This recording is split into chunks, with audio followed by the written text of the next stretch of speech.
Just a quick reminder, if you like this video, please do hit that thumbs up button. It does help the channel immensely. Also, leave me a comment. Let me know what your favorite story of the collection was. Enjoy.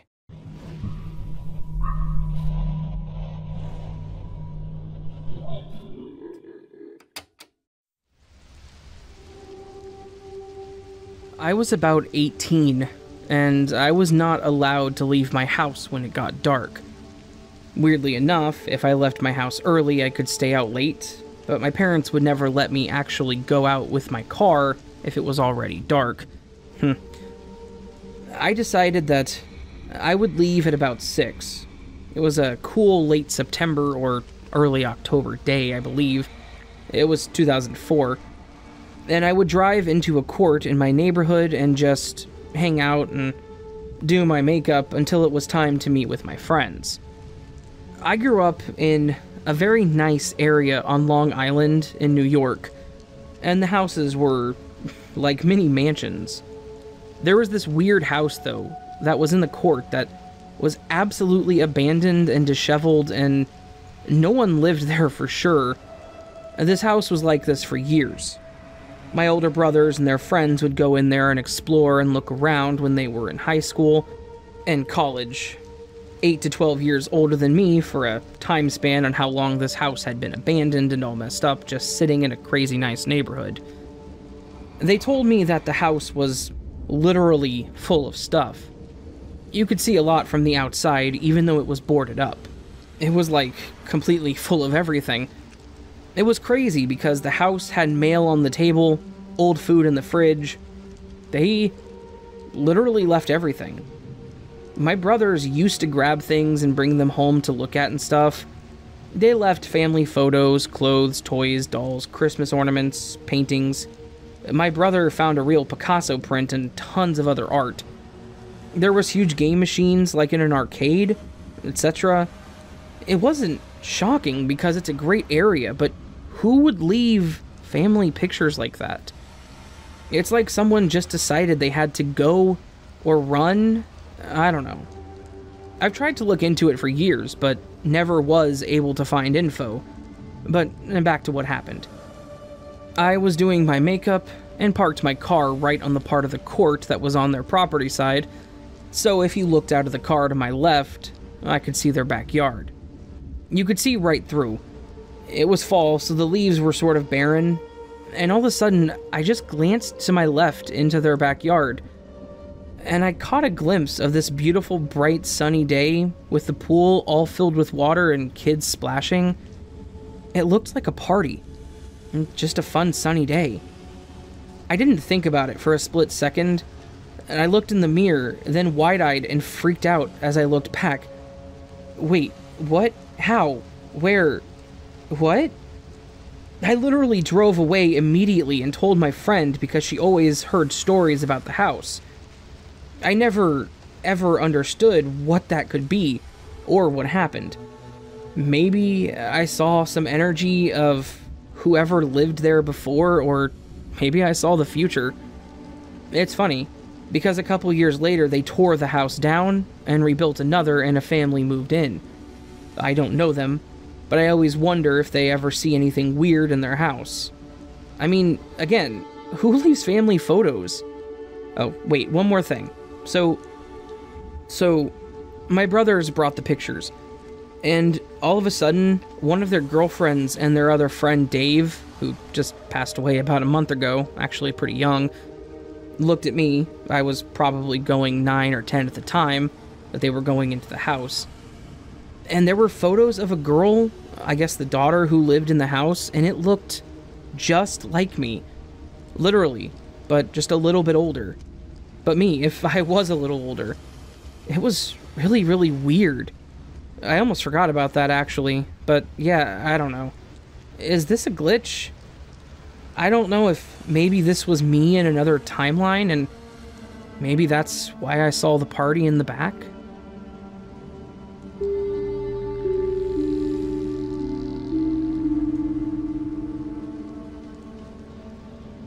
In the beginning of 2019, I went to a boarding school in Denmark, taking a 10th grade before going to what can only be compared to high school, but in Denmark.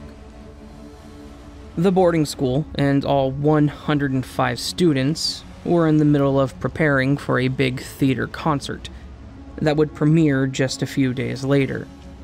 Live music, acting, story, all the things we would focus on in our specific lines, meaning that me and a friend had to help with sound, video, and so on. This friend's name is Mikkel, and he's important to what happened. So, a few months earlier, school had made a poetry slam competition, and I had written a poetry slam about who I am and what I hope people see me like.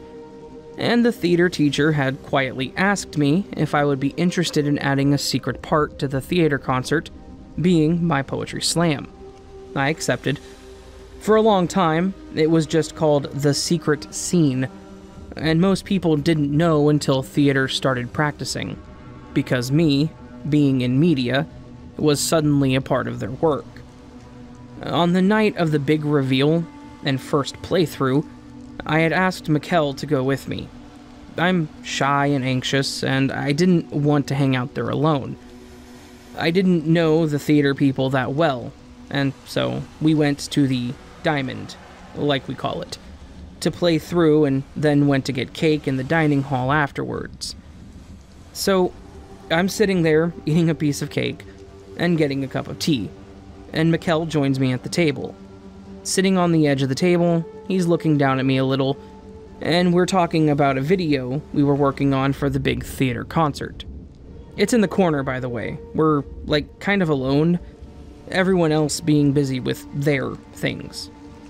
So, Mikkel says, "Alright, and so what we have to do..." He blinks, losing the thread of what he was saying, but it's late, both me and him are tired. I don't think much about it, and so he repeats himself. And I'm listening closely, paying attention to what he's saying so that I can try and picture it in my head, and so on. What we have to do with the video is cut off. Like, with the blink of my eyes, he's looking in a completely different direction, talking to a person who wasn't there just seconds ago, before just walking away, not even looking over his shoulder. I told him about it afterwards, and he was like, "That can't be. You weren't even there. I mean, Terza said you went straight to your room after practice. I was looking for you and you just disappeared." Or something like that, you get the idea. Afterwards, he claimed there to be big differences in my poetry slam, but that it had gotten a lot better with the changes. And everyone else thought so, so I never challenged it. When I hung out with him a few months ago during summer break, we happened to talk about it again.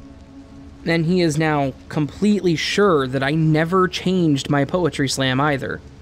But that the night after practice I had zoned out while he talked, and had seemed really ill and scared until after the premiere night, where I became myself again. Supposedly. And that he, during those days, often would find me forgetting major parts of my poetry slam. I don't even know.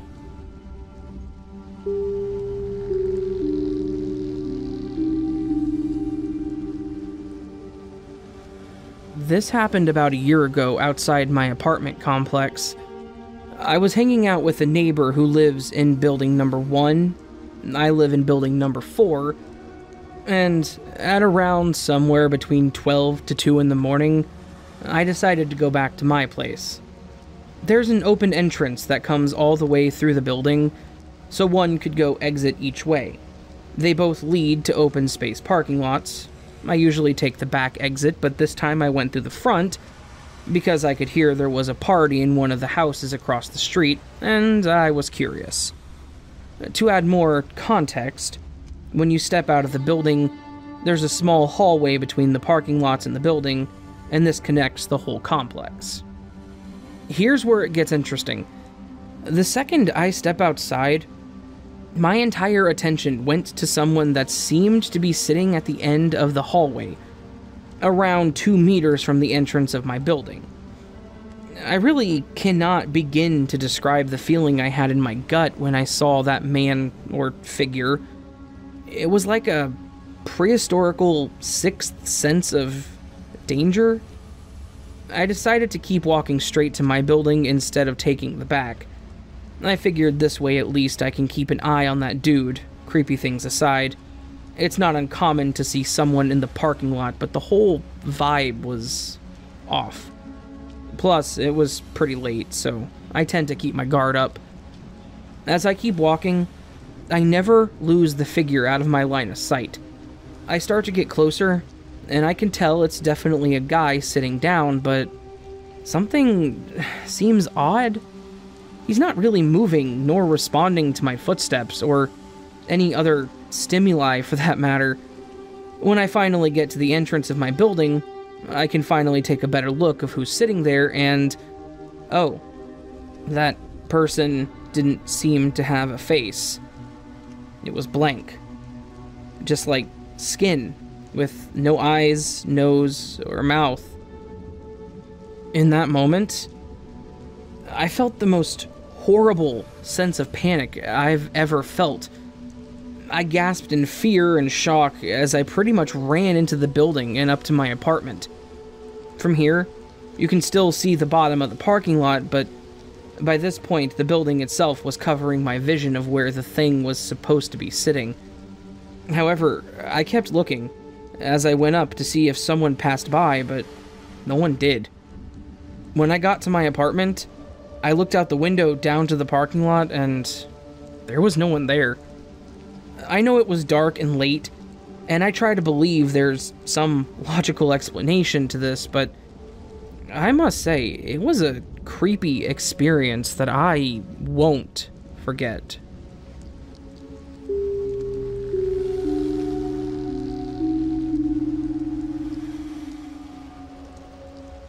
Two very close friends of mine and me have often had long conversation about glitches in the Matrix, the world being a simulation, etc. And we've since experienced it about 3 times and thought we were going completely nuts. This one sticks with me because all 3 of us experienced it together. We had plans to get stoned. We were all completely sober when this happened. We planned to be together, and obviously, snacks were important. I got a fat bag of nachos and cheese dip, along with some cola, with, I don't know, let's call him Ricky, and headed over to Corey's, who live in a single-room apartment. I enter the room with Ricky, and with him holding the nachos and dip, and me holding the cola. Fast forward about an hour, Corey didn't score any yet, and Ricky had to leave. I lay down on the bed and asked Corey to pass me the nachos from the part of the table I had seen Ricky placing them on. And Corey goes, "What nachos?" I'm like, obviously the big bag of nachos in the corner of the table? And he just says, there are no nachos. I get up to get a better view, and there are no damn nachos. I go, like, just look under the table, and that's when Corey says, "I was wondering why Ricky had dip but no nachos." I then asked him about 1,000 times if he's sure he saw Ricky bring no nachos. And he says, yeah, and that he was extremely confused there for a moment about why we, again, had dip but no nachos. So, Ricky and I definitely saw nachos going into the room, but Corey didn't. I definitely know Ricky didn't take them with him because he didn't have a backpack of any kind, and the nacho bag was big enough for me to notice if he would have taken it with him. We searched for those damn nachos everywhere we possibly could, even though neither of us saw anyone leave the room with them, nor did Ricky or me change the location of them from the table. This story really triggers all 3 of us because even though the thing that glitched is so insignificant itself, the way it did is just so crazy.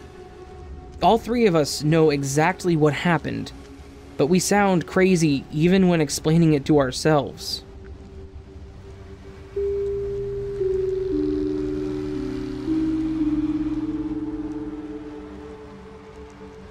Today, I was selling some clothes that I don't need anymore at a popular teen consignment store called Plato's Closet. I've never sold with them before, which is important. I was browsing while they were sorting through my clothes and found a very distinct pair of jeans that I lost track of a year or so ago. They're jeans that I distressed by hand, and had a now former friend patch with Galaxy fabric. And she did a really crappy job at it, and also added a semicolon decal, which are the two most identifying characteristics. I found the video of me distressing them, and it was done in 2018. And when I moved to Idaho in 2019 for college, I lost them. I moved back to Texas in 2020. I didn't like them, so it really wasn't a big deal.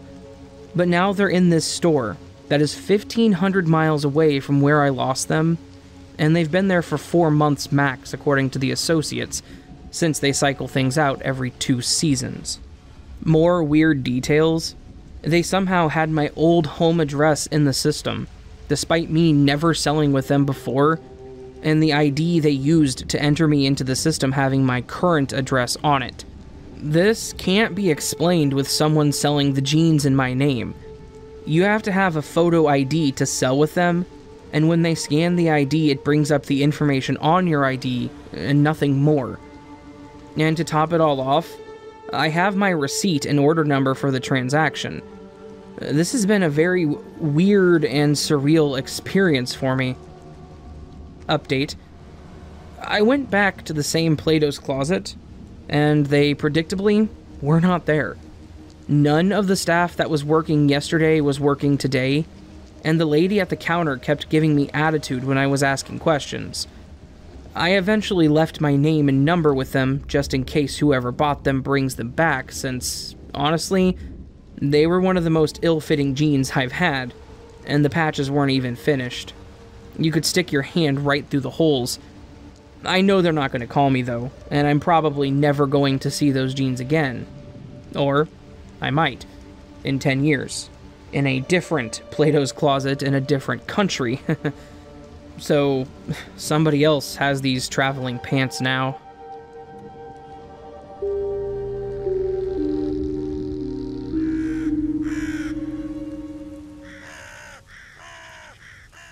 Well, hello, lovely listeners. I hope you all enjoyed this collection of glitch stories.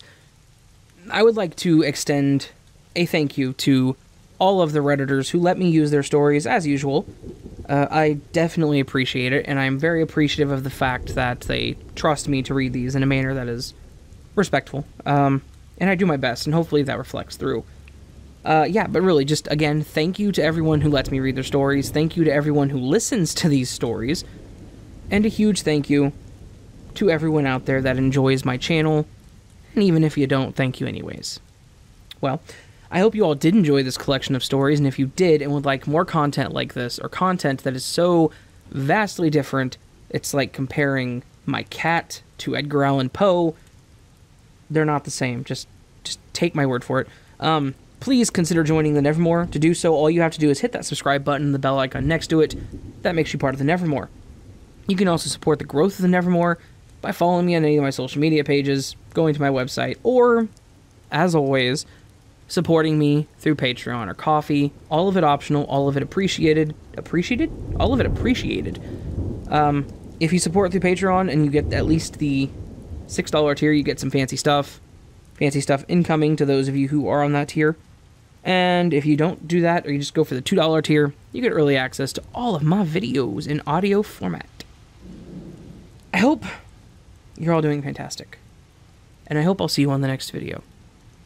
But if I don't, or even if I do, regardless, I hope you can lay down at night and sleep well.